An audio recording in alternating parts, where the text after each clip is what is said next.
Wa syukurillah kita bisa silaturahim lagi di Bank Jakarta ya setiap bulannya. Kita doakan dalam keadaan sehat walafiat Ibu Neti, Ibu Sarah, kemudian Ibu Yeti yang nggak bisa hadir pada pagi hari ini, atau siapapun yang sedang sakit mudah-mudahan diangkat penyakitnya. Para ibu-ibu IKKA Bank Jakarta, kemudian ibu-ibu pensiunan juga yang hadir, alhamdulillah bisa menyempatkan waktunya ya Bu ya, tiap bulan kesini lagi ya silaturahim ya. Ini sekaligus jadi flashback, mengingat memori-memori sebelumnya gitu ya, bolak-balik kesini dan sekarang alhamdulillah silaturahim kembali. Ibu-ibu sehat? Alhamdulillah. Mudah-mudahan semua dalam keadaan sehat afiat dan kita melanjutkan. Kalau bulan lalu kita ngajinya terkait dengan halal bihalal, Ibu masih ingat ya? Halal bihalal, bagaimana memaafkan dan lain sebagainya. Karena memang momentumnya momentum after lebaran halal bihalal. Insya Allah kita lanjutkan sebagaimana yang kita pelajari dalam kitab Kifayatul Akhyar. Mari sama-sama kita baca Ummul Quran suratul Fatihah. Ala hadhihi niyah wa ala kulli niyatin salihah ususun.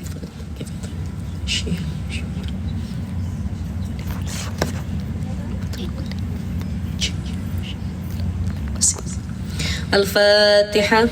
A'udzu billahi minasy syaithanir rajim. Bismillahirrahmanirrahim. Alhamdulillahi rabbil alamin arrahmanir rahim maliki yaumiddin. Iyyaka na'budu wa iyyaka nasta'in. Ihdinas siratal mustaqim. Siratal ladzina an'amta 'alaihim ghairil maghdubi 'alaihim waladdallin. Amin ya Allah ya rabbal alamin. Ibu silahkan dibuka pada pembahasan ini kalau yang punya atau ada kitabnya ya. Faslun fi adadi mubtilatis shalah. Ya, fasal atau bab terkait perkara atau hal-hal yang membatalkan sholat. Kita sudah masuk di pembahasan sholat. Baik. Walladhi yubtilu bihi sholatu ahada asyara syai'an. Yang batalin seseorang ketika seseorang lagi sholat itu adalah perkara yang masuk dalam kategori 11 poin ini. Jadi ada 11 perkara yang membatalkan sholatnya seseorang. Apa saja 11 perkara tersebut? Yang pertama, al-kalamul amdu, berucap dengan sengaja. As-salihu lil khitabil adamin, yang patut digunakan untuk percakapan dengan manusia, sawa'un ta'allaqa bimaslahatis sholati aula, baik perkataan itu yang berhubungan dengan kemaslahatan sholat atau tidak. Jadi orang itu akan batal sholatnya pada poin yang pertama kalau dia berucap dengan sengaja. Ibu silahkan. Ya ibu-ibu, ibu, halo, masih hidup nggak ini? Masih. Baik, kita lanjutkan ya.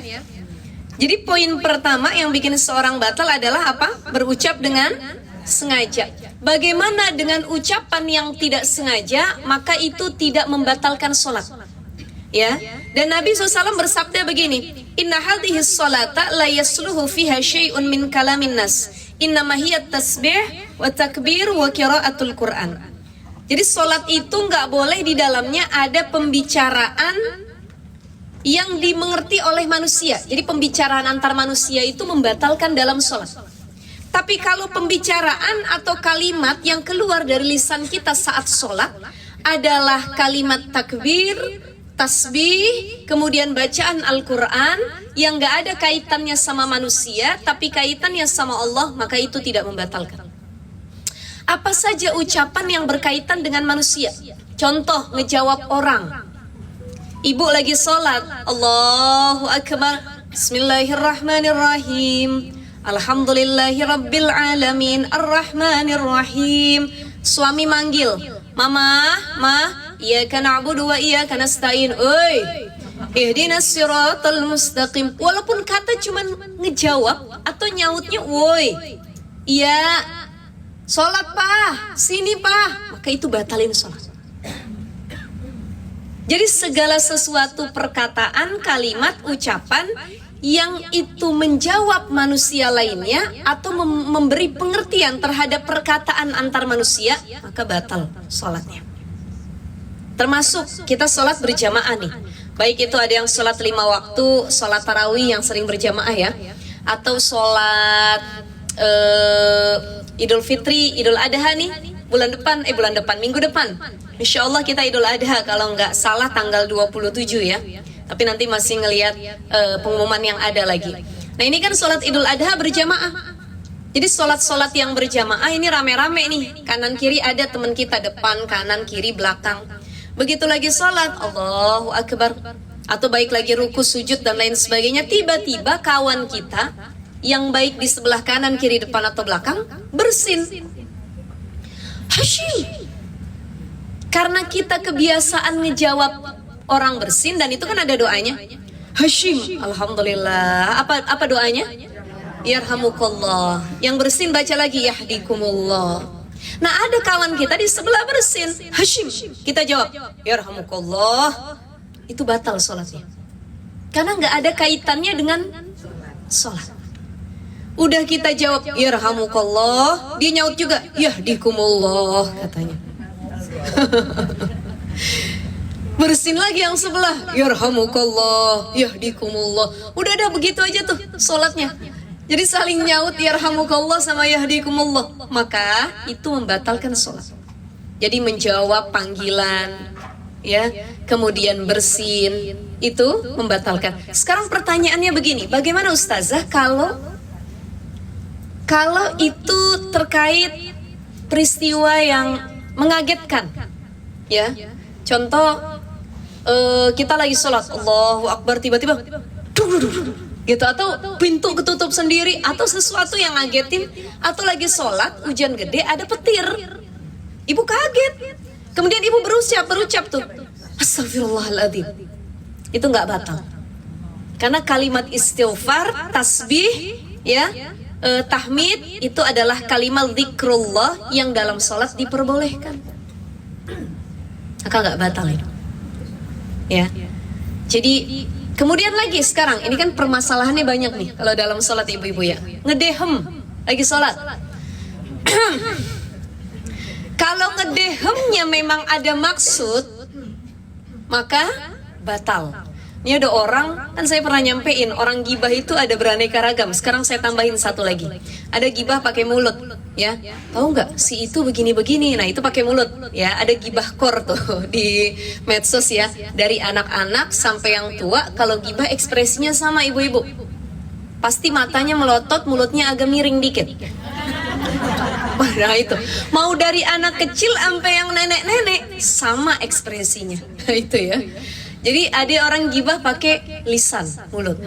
Ada lisannya terkunci, diam, sukut, gak ngomong sama sekali. Gibahnya via jempol. Ini sekarang kita lihat di fenomena saat ini, via media sosial. Mulutnya memingkam, diam, tapi jempolnya yang bermain. Via WA, via status, akun anonim, ya, no name, tanpa nama, akun fiktif, ngomen orang, bergibah, jempolnya yang bermain. Maka mulutnya nggak dosa, jempolnya yang bikin dosa gibah. Mulutnya diam, jempolnya diam, matanya yang bermain. Lagi duduk di taklim, di coffee shop, ataupun lagi ngumpul sama kawan-kawan, kawannya baru datang, Assalamualaikum, Waalaikumsalam. Dia saling lihat-lihatan sama kawannya.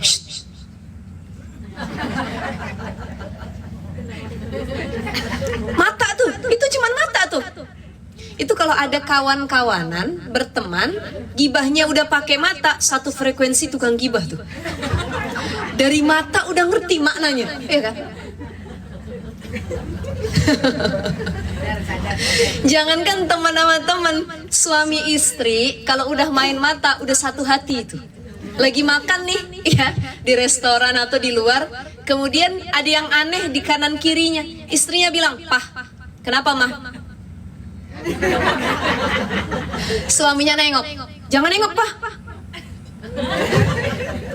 Itu udah satu hati, satu raga gitu ya ibu-ibu ya. Nah ini macam-macam. Ada orang yang gibahnya dengan mulut, gibahnya dengan jari, ada yang gibahnya dengan mata. Nah tadi gibah dengan mulut juga bisa cuman ngedehem. Lagi sholat tapi nyindir orang, ada tuh yang begitu. katanya. Oh itu baik yang disindir suaminya, pasangannya atau orang lain. Kalau dehemnya memberikan maksud atau makna, maka batal sholatnya. Tapi kalau memang gara-gara ibu gatel tenggorokannya, ngedehem. Ini kan kadang-kadang dehem ini disalahartikan. Ada istri yang gatel tenggorokan, kata suaminya, mama kenapa? Maksud mama apa katanya? Gak ada pak, emang mama gatel tenggorokan. Ya karena dehem itu seringkali dijadikan bahan untuk candaan atau menyindir. Ya, jadi berdehem itu tidak batal kalau tidak ada maksudnya. Ya ibu-ibu ya, maka berbicara yang memberikan makna bagi sesama manusia dan tidak ada kaitannya dalam perihal masalah sholat, itu batalin sholat. Nah itu kalau ada dalam kitab Kifayatul Akhir ya disebutin, kata para ulama, kata Imam Abu Syuja, kalau misalnya orang Arab itu cuma nyebutin satu huruf, tapi satu huruf dalam bahasa Arab itu bermakna. Contoh, qi. Kan kalau bahasa Indonesia kita qi itu nggak ada makna apa-apa ya bu, qi gitu. Ada orang bersin qi, Hashimi. Ada orang yang bersinnya sambil ngobrol dan lain sebagainya, itu kan batal kalau bermakna. Tapi ada orang Arab qi. Qi itu apa artinya? Jagalah. Maka itu batal karena memberikan makna. Jagalah dia bilang. Atau contoh ada ibu-ibu, dia punya anak kecil atau nenek-nenek punya cucu. Cucunya main deket neneknya nih. Ya. Tiba-tiba cucunya itu mau jatuh lah, terpelanting atau mau kena sengatan listrik dan kita lagi sholat. Kemudian neneknya bilang, jagain. Alhamdulillahirabbil alamin arrahmanirrahim. Jagain gitu. Dibalikin lagi ke doa sholat. Nah itu membatalkan karena memberikan makna. Nah sekarang bagaimana Ustazah kalau keadaannya kita punya anak kecil dan itu dorurah. Dorurah, anak kita takut kenapa-napa, ibunya lagi sholat. Ya udah batalin dulu sholatnya.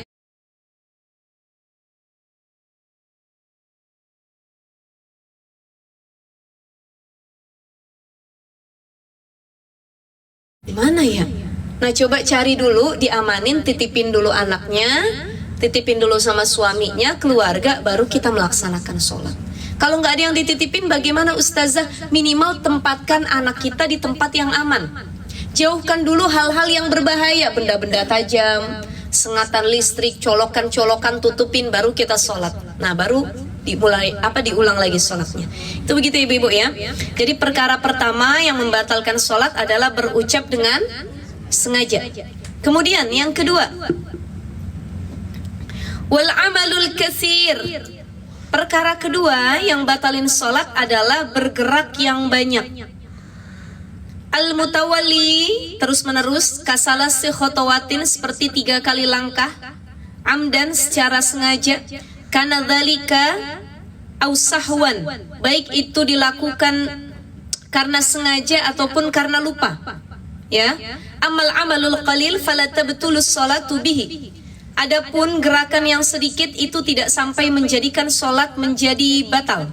Nah, gerakan banyak dan terus menerus itu membatalkan sholat. Sekarang ada pertanyaan, bagaimana kalau dalam sholat kita gatal, pengen menggaruk? Maka ada yang disebut dengan gerakan kecil dan gerakan besar. Ada yang disebut anggota besar, ada anggota kecil.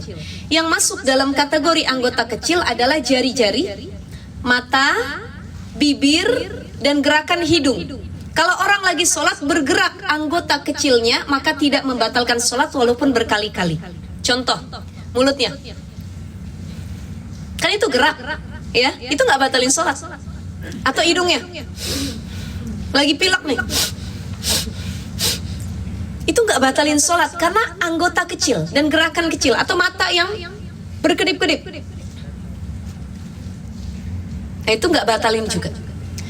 Begitupun jari-jari. Jadi kalau kita menggaruk saat sholat, usahakan tidak dengan satu kepalan tangan. Itu namanya sudah anggota besar. Jadi kalau ibu garuk begini, nah itu batalin. Ya, kalau lebih dari 3 kali membatalkan. Lalu bagaimana cara menggaruknya? Dengan jari-jari. Misalkan 2 jari ibu garuk. Ini kan batal, ini kan lagi gatal nih sholat nih ya.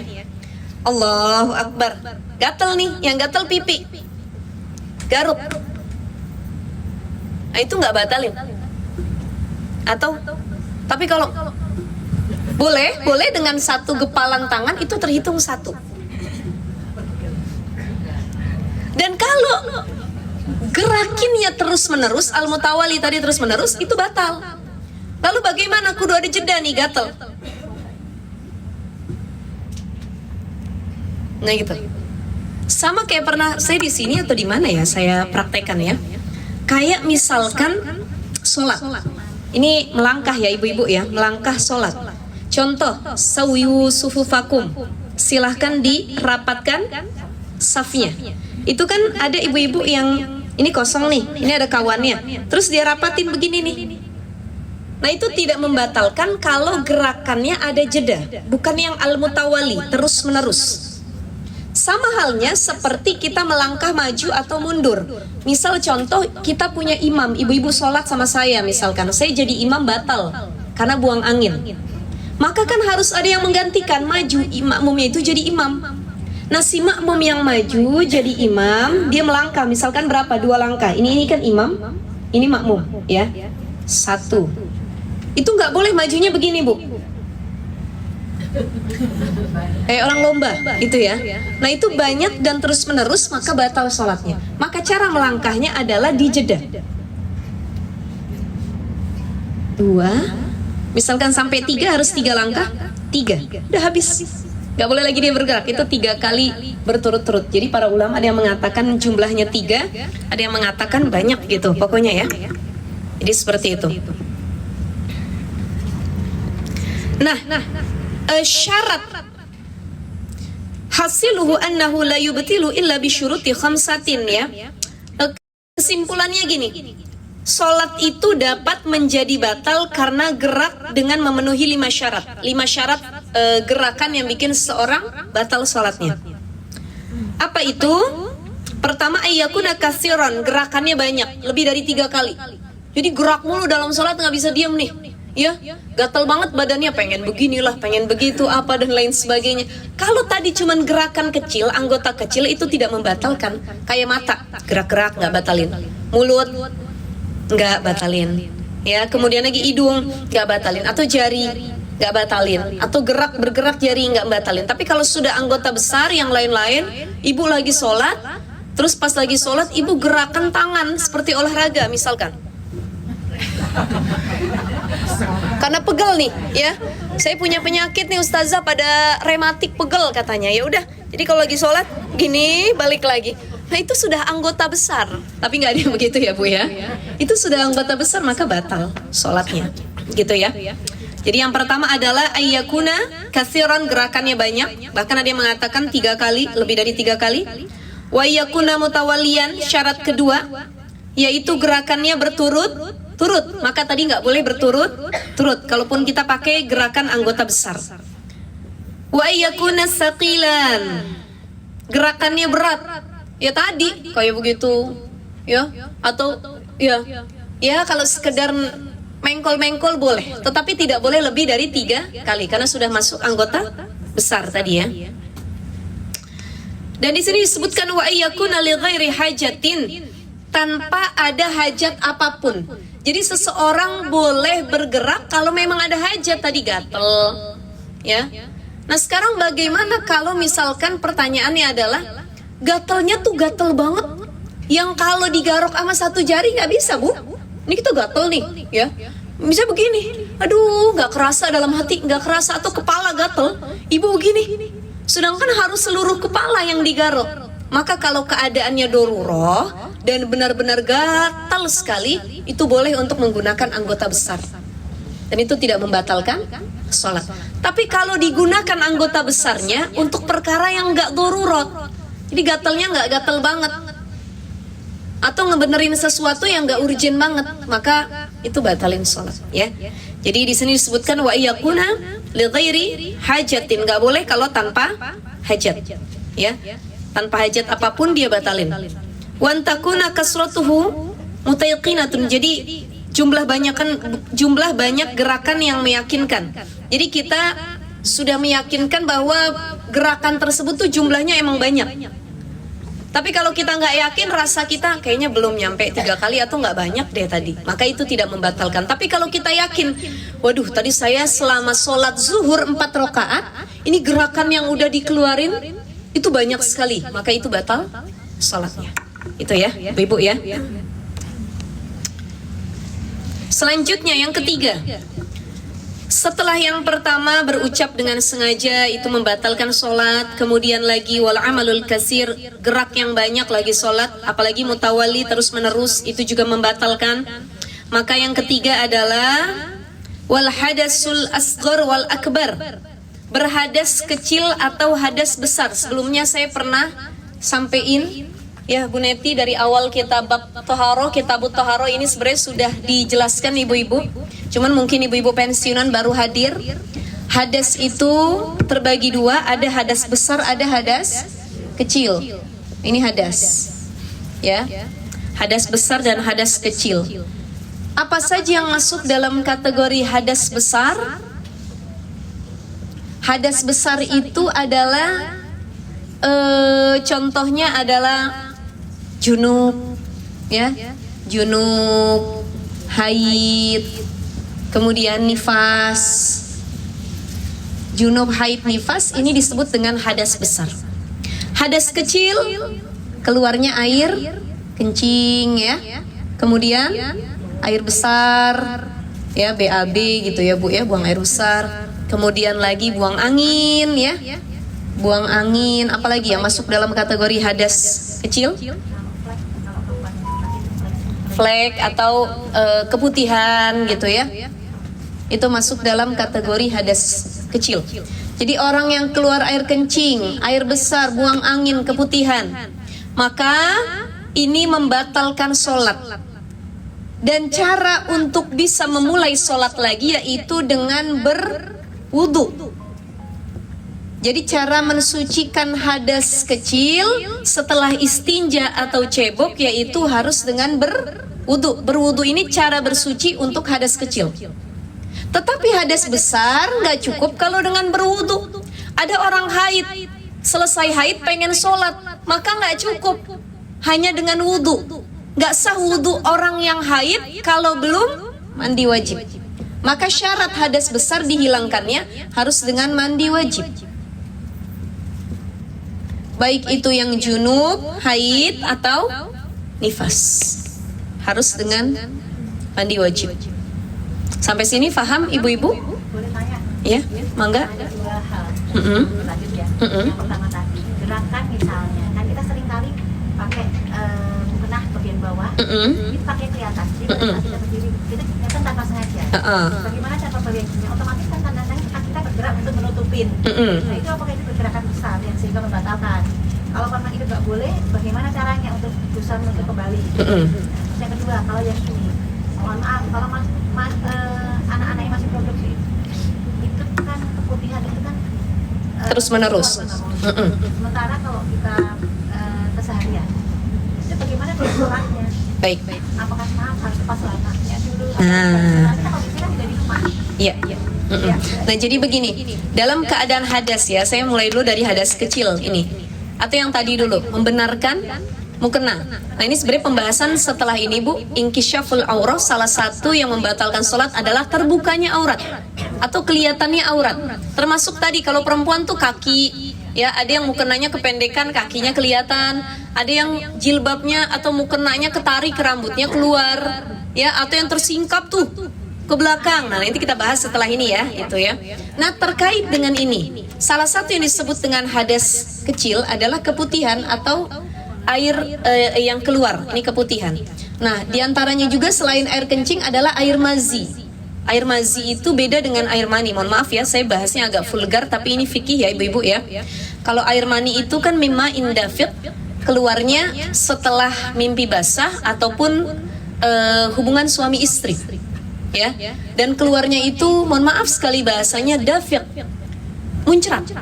Itu makna air mani gitu. Jadi kalau itu keluarnya tidak secara muncrat dan tidak memberikan, mohon maaf sekali, tidak memberikan efek kenikmatan syahwat, maka itu bukan air mani, tapi mazi. Jadi mazi ini biasanya keluar sebelum air mani. Jadi ada cairan putih yang keluar sebelum air mani, itu namanya mazi. Dan ada lagi waldi. Waldi itu adalah sisa-sisa air kencing. Itu masuk dalam kategori hadas kecil juga. Dan yang membatalkan sholat diantaranya ini: keluar mazi, keluar mani, ataupun keluar air waldi, sisa-sisa kencing, itu batalin sholat juga kalau kita pelaksanaannya sedang dalam sholat. Nah sekarang bagaimana dengan keputihan? Nah keputihan, ada orang yang produktif tadi, keputihannya masih keluar setiap hari gitu ya, masih sering keluar.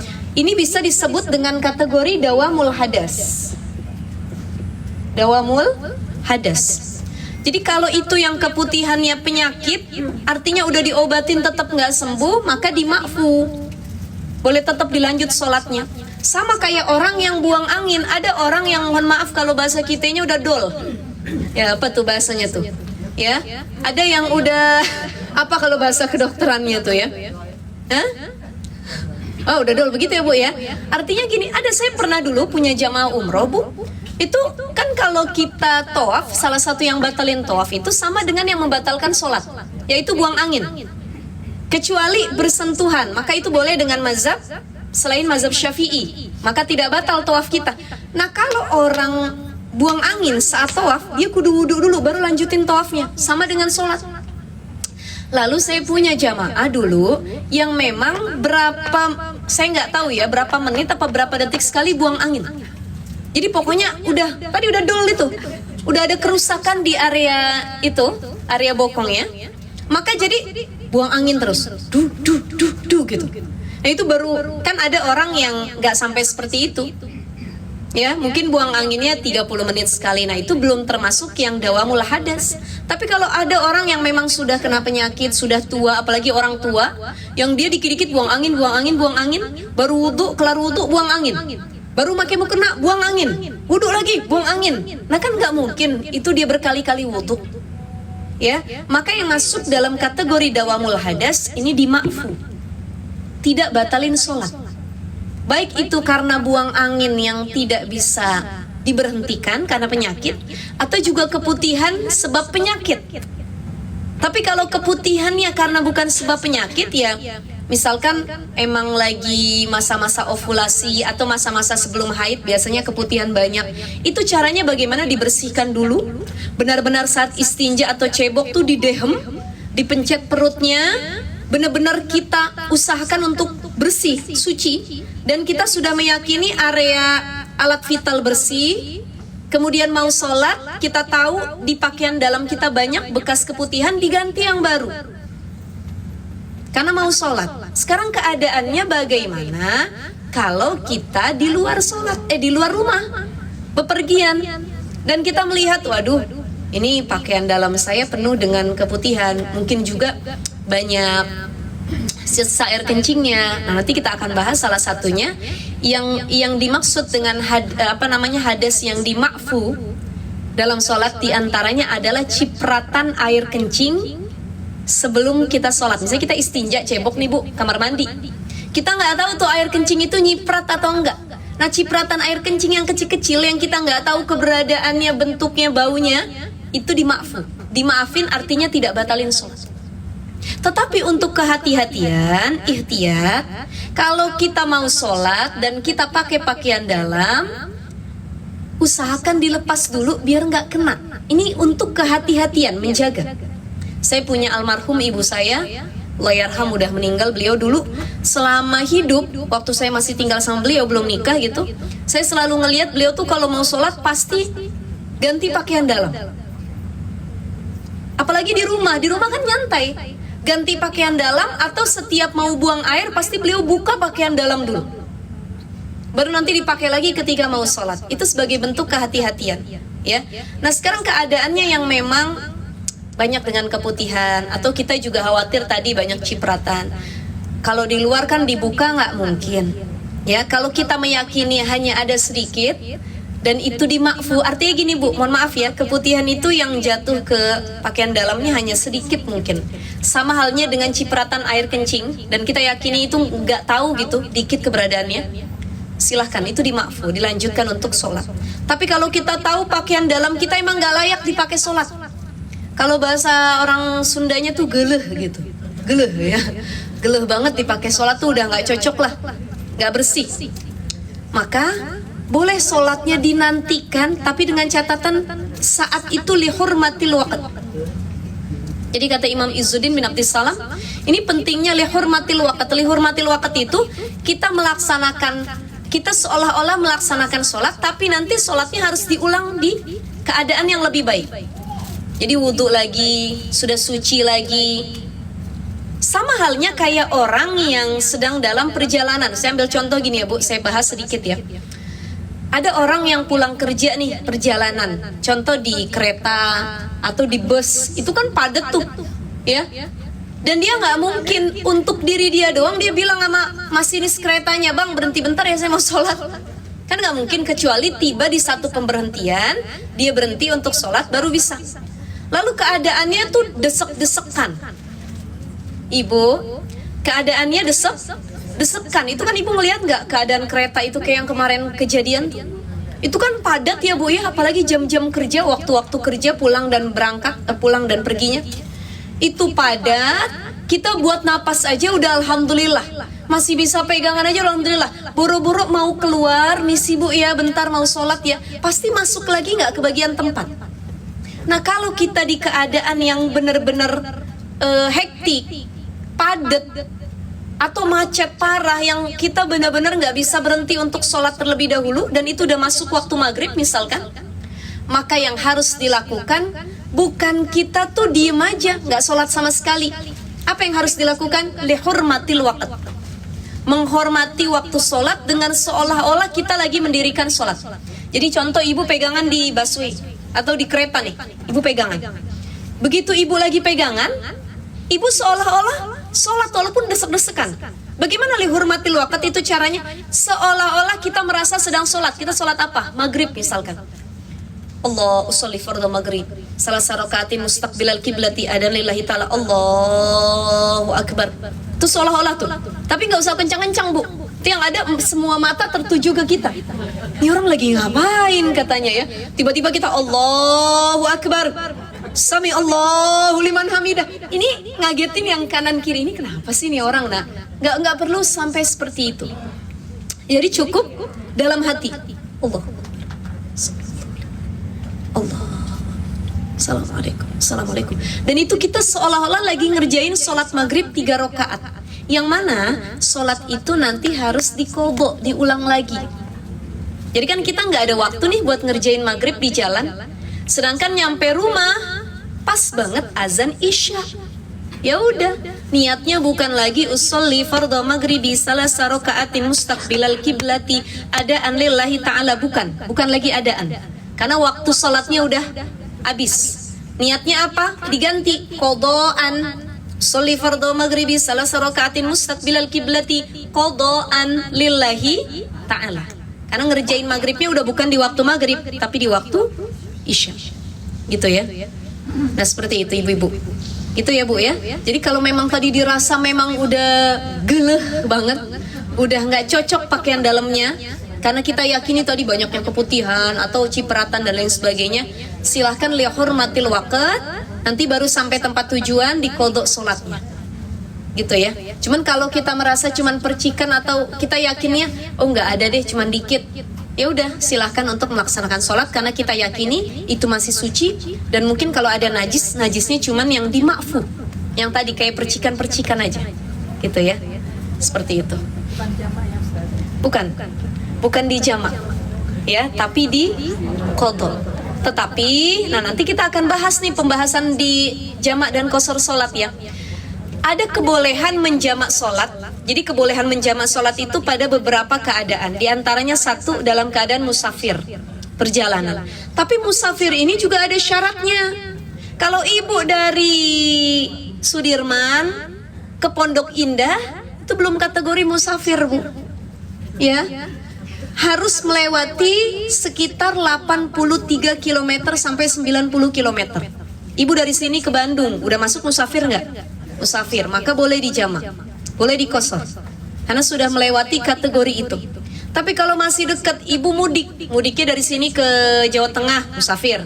Ibu mudik dari Jakarta, mudiknya kemana? Bekasi atau ke Depok, Ya, di jalanan bilang sama suami, kita jamak qashar aja bang. Kenapa? Kita kan musafir, mau mudik katanya. Ya, nggak masuk dalam rentetan jaraknya. Tetapi, nah ini nih satu yang masuk dalam kategori jamak, diperbolehkannya jamak adalah musafir. Masuk dalam kategori jaraknya tadi 83 sampai 90 km. Yang kedua adalah sakit, keadaan sakit, marid. Jadi orang yang sakit itu boleh untuk menjamak sholatnya. Apalagi sakitnya sakit yang berat. Ini harus dibedakan antara sakit ringan dengan sakit berat. Ibu cuman kelayangan, mama nggak sholat, ntar aja Pak dijamak kelayangan nih katanya. Nah itu nggak ekstrim sholat, sakitnya tuh nggak berat gitu.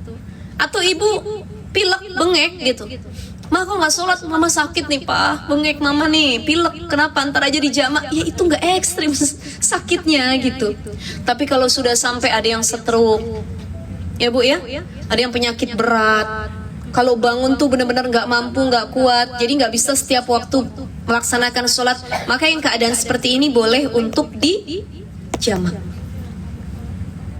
Yang ketiga yang boleh dijamak adalah ketika dalam keadaan hujan. Walaupun kita bukan musafir, tapi mukimin. Dengan syarat jamaknya jamak takdim, nggak boleh jamak takhir. Tetapi biasanya yang melaksanakan ini adalah orang yang sholat berjamaah di masjid. Kalau di rumah dijamak gara-gara hujan itu namanya manja. Udah dikasih keringanan masih pengen dijamak di rumah lagi. Ya, hujan gede nih petir. Ma, kok mama sholatnya banyak banget? Mama jamak apa? Emang kenapa? Hujan Pak katanya. Ya itu nggak ada apa ya, keurgenan sama sekali gitu ya. Tetapi kalau keadaannya misal suami ibu tuh rajin sholat berjamaah ke masjid dan jarak dari rumah ke masjid tuh jauh, hujan besar, ketika suami ibu lagi sholat di masjid, sholat zuhur, kemudian melihat keadaan ini kayaknya hujannya nggak bakal berhenti dari asar, kemungkinan agak sulit kembali lagi ke masjid, ya, maka boleh untuk dijamak, asarnya dimajuin ke zuhur.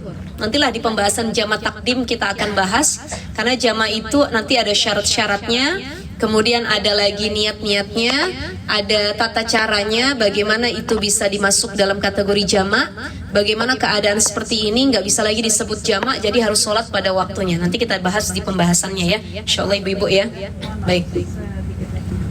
Ketika qada itu apa dulu yang dilaksanakan? Apakah maghrib dulu atau isya dulu? Iya, ketika qada apa yang harus dilaksanakan? Maka biasanya adalah yang kita tinggalin dulu. Maghribnya dulu. Karena qada itu harus disegerakan, ya, baru isyanya. Tetapi kalaupun harus isyanya terlebih dahulu tidak ada dosa. Artinya nggak apa-apa ibu sholat isya dulu, abis itu qada maghrib boleh. Tetapi kalau saya sendiri, saya langsung melaksanakan yang ketinggalan dulu. Ya kan, masuk isya nih, Allahu Akbar, Allahu Akbar. Tadi maghribnya ketinggalan, saya lakuin maghribnya dulu baru isya. Begitu. Ya. Jadi kalau qada harus disegerakan. Ibu kesiangan bangun sholat subuh. Bangunnya jam 8. Alarm 5 di rumah kagak ada yang kedengeran. Ya Allah, suami bunyi, anak bunyi. Udah gitu bulan Ramadan lagi. Udah kesiangan, sahur kagak. Ya, bangunnya jam 8 pagi. Itu pasti kita dalam hidup pernah ngerasain kayak begitu, Bu. Dan itu bukan karena kesengajaan, memang rasanya kayak ngantuk banget ustazah. Alasannya apa, Bu? Semalam saya habis hatamin Quran 2 kali. Oh iyalah, pantas ya. Oh, tapi kalau kenapa ngantuk banget? Ya saya kemalaman semalam habis nonton drakor atau yang lain-lain yang nggak ada, yang nggak anfaedah gitu ya. Jadi kalau sengaja meninggalkan sholat berdosa, tapi kalau ketiduran atau tidak sengaja tidak berdosa, tapi harus langsung diqadha. Ibu bangun jam 8. Ada orang yang bangun jam 8 subuh kesiangan, dia nganggep ya subuhnya udah habis. Udah saya qadanya besok aja. Ya jangan nunggu besok. Jam 8 itu langsung kudu sholat. Dengan catatan niatnya bukan lagi adaan, tapi qadaan lillahi ta'ala. Begitu ya. Ini kan di bis, kalau di mobil sendiri pakai gerakan loh. Ya boleh, silahkan. Tapi kalau di bis kan kita sulit ya. Nah kalau kita di kereta, atau sekarang kereta malah sudah ada tempat sholatnya, ya, apalagi yang eksekutif gitu. Nah kalau lagi di mobil sendiri, kita duduk tenang, macet, Ya tadi boleh untuk dikodok sholatnya karena nggak bisa berhenti, nggak bisa melipir, dan itu keadaannya hektik, bener-bener mobil itu bener-bener nggak bisa minggir karena saking padatnya tuh. Misalkan di sini, sambil contoh Sudirman lah, yang pusatnya macet gitu ya Bu ya. Nah itu kita boleh tadi lihurmatil waqt. Kita duduk nih, ya suami juga berhenti karena macet. Kata suami, mah kita lihurmatil waqt. Ayo, walaupun tanpa wudhu, jadi nggak perlu tanpa wudhu. Itu namanya menghormati waktu sholat seolah-olah kita mengerjakan sholat. Ya, Allahu Akbar, Allah, sami Allah. Tapi itu belum dihitung sholat, maka harus diulang lagi di qadha nantinya. Seperti itu ya, ibu ya. Nah baik, itu kita tinggalkan dulu karena bahasannya masih panjang. Hadas, kembali ke hadas. Ada hadas yang itu kalau di perjalanan tidak sah ibu ya. Gak apa-apa kalau belum tahu, itu dimaafkan ya. Yang penting kita udah tahu ilmunya, bisa diamalkan gitu ya nanti ya. Nah ini, baik. Hadas, kembali lagi ke hadas. Hadas kecil dan hadas besar. Hadas kecil tadi yang harus dilakukan dengan berwudu. Hadas besar harus dilakukan dengan mandi wajib. Gak boleh orang junub, haid, nifas, sholat sebelum dia mandi wajib. Ini syaratnya ya. Jadi kalau ada orang keluar hadas lagi sholat, baik itu hadas besar atau hadas kecil, maka batala sholatuhu, batal sholatnya. Ada perempuan lagi sholat, dia ngerasa ada yang keluar, dan dia tahu ini sudah masuk periode haid, maka batal sholatnya kalau dia meyakini itu haid. Tapi kalau keluarnya after sholat, abis salam, assalamualaikum warahmatullah, assalamualaikum, gak batal sholatnya karena udah kelar sholatnya dan tidak perlu dikodok sholatnya. Tetapi kalau ada orang lagi sholat keluar haid, batal sholatnya dan sholat itu harus dikodok nanti setelah haidnya selesai. Atau ada orang mau sholat baru wudhu, abis wudhu dia ngerasa ada yang jatuh, dia cek kok banyak banget ya, ini kayaknya nggak mungkin air sisa bekas cebok deh katanya. Akhirnya dicek ternyata haid, maka dia nggak boleh sholat, dan karena dia belum sholat maka sholatnya harus dikodok setelah haidnya suci. Tetapi kalau dia keluar haidnya setelah sholatnya udah dilaksanakan, nggak perlu dikodok sholatnya. Itu ya ibu. Jadi itu yang membatalkan sholat diantaranya keluar hadas besar dan kecil. Ini sama kayak ibu-ibu. Biasa ibu-ibu kejadian nih, banyak yang suka curhat lagi sholat, biasanya ruku atau sujud, dia kayak ngerasa keluar. Ini yang disebut dengan wadi, sisa air kencing, dan itu batalin sholat. Tetapi kita lihat keadaannya. Apa yang harus dilakukan untuk membedakan air wadi, yaitu sisa kencing, dengan air bekas cebok? Kan kalau perempuan nih apalagi, ya kita kan punya rongga tuh Bu, ya. Kalau kita cebok pakai air tuh, air itu kan masuk ke area alat vital. Biasanya keluar nanti basah di pakaian dalam. Nah kita lihat, kalau kita ngerasa keluar air itu ada penekanan, ya kita ngerasa tuh ada penekanan, pokoknya di kantung kemih, berarti itu air wadi, sisa kencing yang baru keluar. Tapi kalau kita ngerasa nggak ada penekanan dan tiba-tiba kayak ada yang ngalir aja basah, ya berarti itu sisa air istinja atau cebok. Ya itu tidak membatalkan sholat. Baik. Jadi hadas ya, hadas kecil dan hadas besar. Atau di sini disebutkan wal hadasul asghar wal akbar wa hudusun najasati, kejatuhan najis allati la yu'fa anha, najis yang tidak dimaafkan. Walau waqa'a ala saubihi najasatun yabisatun fanafadha saubahu halan lam tabtul sholatuhu. Jadi pakaiannya kejatuhan najis yang kering, kemudian dia langsung membuangnya seketika, maka sholatnya tidak batal.